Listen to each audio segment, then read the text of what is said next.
अस्सलाम वालेकुम दोस्तों, मैं हूं इरफान और आप देख रहे हैं ब्रेन फैक्ट। दोस्तों, इस वक्त जो खबर मैं आपके साथ शेयर करने वाला हूं, ये पूरी इजरायली आर्मी की जो बहादुरी के किस्से सुनाए जाते हैं उनसे पर्दा उठाने के लिए काफ़ी है।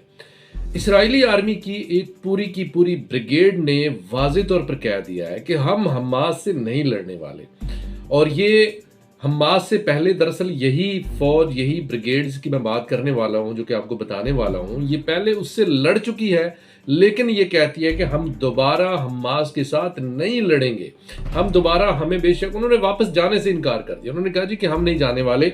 इसकी तमाम तफसील और इसकी वजूहात, इसका नाम क्या है ब्रिगेड का, और ये क्यों इसने लड़ने से मुकम्मल इनकार किया है, ये सारी तफसील आपके सामने रखूंगा। लेकिन पहले आपको बताऊं कि इस वक्त हिजबुल्लाह बहुत स्मार्ट तरीके से, बड़े ज़बरदस्त तरीके से इस जंग को आगे बढ़ा रहा है, जंग को फैला रहा है, आहिस्ता आहिस्ता इस जंग का दायरा कार वसी कर रहा है। और इस जंग में टेक्निकल तरीके से, इंटेलिजेंटली वो कोशिश कर रहा है कि उसका कम से कम नुकसान हो। और जवाब में इसराइल का न सिर्फ ये कि उसका ज़्यादा से ज़्यादा नुकसान पहुंचे, बल्कि हिजबुल्लाह के रॉकेट्स किस तरीके से इसराइल को निशाना बनाएं तो ज़्यादा नुकसान होगा, उसका उसने बड़ा एक ज़बरदस्त हल निकाला है।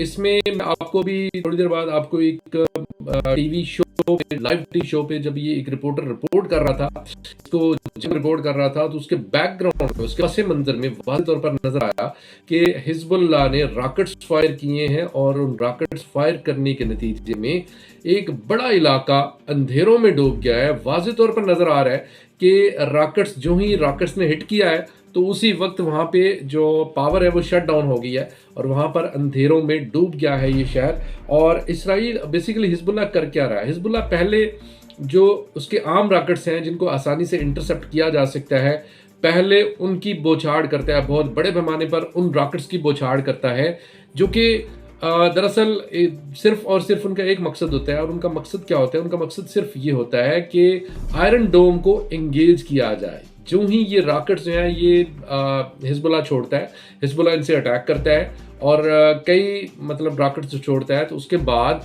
जो इसराइल का आयरन डोम है वो इनको तबाह करने में लग जाता है। और दोस्तों, आपको बताते चले कि एक जो तामीर मिसाइल है, जो जिससे ये इन मिसाइलों को निशाना बनाया जाता है आयरन डोम के जरिए से, उनमें जो इस्तेमाल होता है मिसाइल, उसका नाम तामीर मिसाइल है। तो ये तामीर मिसाइल जो है ये बहुत कॉस्टली होता है और ये एक रॉकेट जो है इसराइल को कई लाखों डॉलर का पड़ता है। तो इसलिए ये आसान नहीं है। हिजबुल्लाह एक आम रॉकेट छोड़ता है जिसकी कोई इतनी ज्यादा कीमत नहीं होती है, लेकिन उसके जवाब में इसराइल का आयरन डोम को महंगे तरीन रॉकेट चलाने पड़ते हैं। तो जो ही ये जो आयरन डोम है ये इंगेज हो जाती है, बिजी हो जाती है, तो मीनवाइल हिजबुल्लाह अपने जो जदीद तरीन सोफिस्टिकेटेड मिसाइल हैं, जिसमें फलक 1 है, जिसमें डायमंड 1 है, जिसमें दूसरे मिसाइल्स हैं जो कि बड़े पैमाने पर तबाही मचाते हैं, उनकी बौछार कर देता है। तो ये इसराइली आयरन डोम उनमें से भी कुछ को तो इंटरसेप्ट कर लेती है, लेकिन हिजबुल्लाह ने दावा किया है कि उसके 16 रॉकेट्स ने इसराइल को कामयाबी के साथ हिट किया है। और उसकी आपको मैं बता दूं कि सबसे पहले ज़रा ये वीडियो देखिए कि जहाँ पे आपको ये नज़र आ रहा है कि बैकग्राउंड में यकदम एक लाइट का एक शटडाउन हो गया है, इलेक्ट्रिसिटी, वहाँ पे बिजली का मुकम्मल शटडाउन हो गया, पावर शटडाउन हो गया। तो ये वाज़ेह तौर पर बैकग्राउंड में देखा जा सकता है। इसके अलावा हिजबुल्लाह ने बड़ी कामयाबी के साथ जो हिजबुल्लाह के रॉकेट्स हैं उन्होंने अटैक किया और उसमें मार्गलियोट, मिशगो और मिनारा, जो कि नॉर्दर्न इसराइल के इलाके हैं, यहाँ पर कामयाबी के साथ ये तमाम इलाका अंधेरों में डूब गया है इस जो हिजबुल्लाह ने रॉकेट्स अटैक किए हैं उसकी वजह से। इसके अलावा आपको बता दें कि हिजबुल्लाह जो है उसने किरियात शमूना में आयरन डोम को मुकम्मल तौर पर नाकाम कर दिया है। किरियात शमूना जो शहर है इसराइल का, उस पर हिजबुल्लाह ने बहुत बड़े पैमाने पर हमले जारी रखे हुए हैं।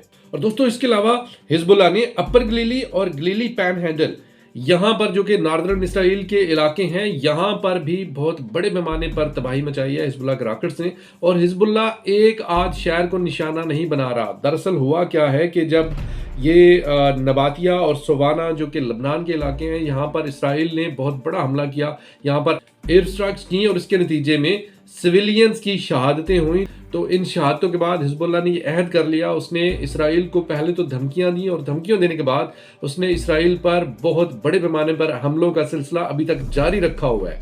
कल से लेकर अब तक 10 कामयाब हमले कर चुका है हिजबुल्लाह और इन हमलों में बहुत बड़े पैमाने पर तबाही मचाई है इसराइल में। और यही वजह है कि इसराइल जो है वो बिल्कुल भी करीब नहीं आ रहा जंग के। हालांकि कई बड़े हमले कर चुका है हिजबुल्लाह, लेकिन इन हमलों के जवाब में भी इसराइल हरगिज नहीं चाहता कि वो इस जंग में इसको फुल स्केल वार का एक स्टेटस हासिल हो जाए, क्योंकि इसके नतीजे में हिजबुल्लाह ने इसराइल की मुकम्मल तौर पर एक, जिसे कहते हैं ना, बैंड बजा देनी है। तो बैंड बजा देनी है, गो कि इसमें हिजबुल्लाह का भी नुकसान होना है, सिविलियन जो शहादतें हैं वो भी बहुत बड़े पैमाने पर होनी है। ओवरऑल देखा जाए तो ये एक बहुत बड़ा एक डिजास्टर होगा। लेकिन इसराइल जो है उसको पता है कि उसका अपना नुकसान भी इसमें बहुत ज्यादा होगा। और जिस तरह इसराइल गजा में, फलस्तीन में अपने जंगी जराइम जारी रखे हुए हैं, उसमें आपके साथ एक जो जंगी जराइम वाज़े तौर पर नजर आ रहे हैं। अब तो सोशल मीडिया का जमाना है और वहां पर इतने बड़े पैमाने पर आपको बता दें कि जंगी जराइम आपको हर वीडियो में मिल जाएंगे। और खासकर इसराइली टेलीग्राम चैनल जिसका नाम है 72 वर्जन अनसेंसर्ड, इस चैनल में इसराइल जो है उसने अपने तमाम जराइम का मुकम्मल तौर पर सबूत मुहैया किए हुए हैं, जिसमें उसके फौजी बहुत बड़े पैमाने पर फैमिलीज को कत्ल करके, घरों को गिराकर उनके वीडियोस अपलोड करते हैं। और ये सारे का सारा इस वक्त अवेलेबल है। और इसमें लेकिन इसके बावजूद जो आईसीजे है, जो आईसीसी है, उसके कानों पर जूं तक नहीं रेंगती। और वो बजाय इसके कि इसराइल को मुकम्मल तौर पर फौरी तौर पर सीज फायर का हुक्म देता, उसने 1 महीने का पहले टाइम दिया। और अब वो 1 महीना जो है वो भी मुकम्मल होने वाला है, लेकिन इस 1 महीने के बाद भी कोई जंग बंदी होती हुई नजर नहीं आ रही, क्योंकि इसराइल ने मुकम्मल तौर पर, नेतन्याहू ने मुकम्मल तौर पर अपने ही, जो उसके अपने ही इंटेलिजेंस के हैं, जो उसके अपने ही मोसाद के डायरेक्टर्स हैं, उन्होंने इसको सीज फायर का मशवरा दिया, एक मुकम्मल प्लान बना कर दिया, लेकिन नेतन्याहू ने उस पर भी अमल करने से इनकार कर दिया। तो उसमें कल जो एक वाकया हुआ, एक बड़े अफसोसनाक वाकया हुआ, जो कि कल पूरा दिन वीडियोस में गर्दिश करता रहा, जिसमें नसर हॉस्पिटल, जो कि साउथ गजा का सबसे बड़ा हॉस्पिटल है, इसराइल ने पहले तो उन मगवियों में से, उन यरगमालियों में से, जो कि इसराइल ने फ़लस्तीन के कुछ यरगमाली बनाए हुए थे लोग, उनमें से एक को नसर हॉस्पिटल के अंदर भेजा और कहा कि जाकर यहाँ पर सबको बोल दो कि इस हॉस्पिटल को फौरी तौर पर खाली कर दे।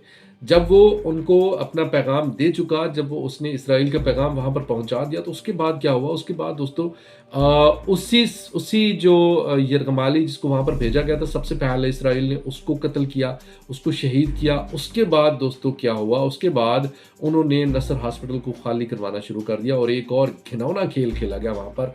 इस हॉस्पिटल को खाली करवाते हुए इसराइल की आर्मी ने जो यहाँ से नसर हॉस्पिटल से लोग बाहर निकलते थे, उनको स्नाइपर्स ने निशाना बनाना शुरू कर दिया। और इस तरह का जुल्म शायद ही तारीख में किसी ने देखा और शायद ही किसी और ने किया हो, जिसमें इतने बड़े पैमाने पर जुल्म हुए हैं, इतने बड़े पैमाने पर इंसानियत की तजलील की गई है। यहाँ से निकलने वाले डॉक्टर्स को और कुछ और लोगों को उनकी आंखों पर पट्टी बांध के उनको सड़क पर दौड़ाया जाता है। सड़क पर जब ये लोग दौड़ते हैं तो इन दौड़ते हुए लोगों में से एक जो पीछे रह जाता है, जिसकी आंखों पर पट्टी है, उसको फौरी तौर पर स्नाइपर फायर करके मौत के घाट उतार देता है। तो ये इसराइल के मजालिम आईसीजे को, आईसीसी को, पूरी दुनिया को, बाकी जो तमाम ममालिक जो इंसाफ का ढिंढोरा पीटते हैं, जो इंसानी हुकूक का ढिंढोरा पीटते हैं, उनमें से किसी को नजर नहीं आ रहे। हालांकि ये बहुत वायरल वीडियो है। मैं चूंकि इसको वीडियो को दिखा नहीं सकता, वरना मैं आपको यहाँ पर इस वीडियो को जरूर दिखाता, क्योंकि इस तरह के जो एक्ट्स हैं इनको दिखाने से मना किया गया, क्योंकि सोशल मीडिया पे अवेलेबल है। तो लेकिन और आपने भी डेफिनेटली इसको देखा होगा। लेकिन असल कहानी यहाँ पर खत्म नहीं होती। इसको हॉस्पिटल को मुकम्मल तौर पर खाली करके, इसका जो पावर बैकअप है उसको मुकम्मल तौर पर शट डाउन करके, उसको हर तरह की इलेक्ट्रिसिटी से महरूम करके, और यहाँ पर यह भी ख्याल नहीं किया गया कि इस हॉस्पिटल में 3 मरीज ऐसे हैं जो कि वेंटिलेटर पे है, जिनको मतलब इलेक्ट्रिसिटी शट डाउन होने का मतलब है कि उनकी मौत। इसके अलावा और भी काफ़ी सारे क्रिटिकल वुंडेड जो लोग हैं वो वहाँ पर मौजूद थे, जख्मी मौजूद थे, उनको भी ख्याल नहीं किया गया और उनको फौरी तौर पर कहा गया कि एक तो इसको हॉस्पिटल को खाली कर दें, दूसरे नंबर पर आप ऐसा करें कि आप जो नसर हॉस्पिटल की पुरानी बिल्डिंग है वहाँ पर मरीजों को शिफ्ट कर दें। लेकिन इसमें से इस खाली करने कराने में कई मरीज अपनी जान से हाथ धो बैठे। तो ये सारा कुछ, लेकिन जो असल स्टोरी है वो ये है कि ये सारा खाली करा के इसराइल का ये दावा था कि यहाँ पर इस नसर हॉस्पिटल में उनके यरगमाली मौजूद है।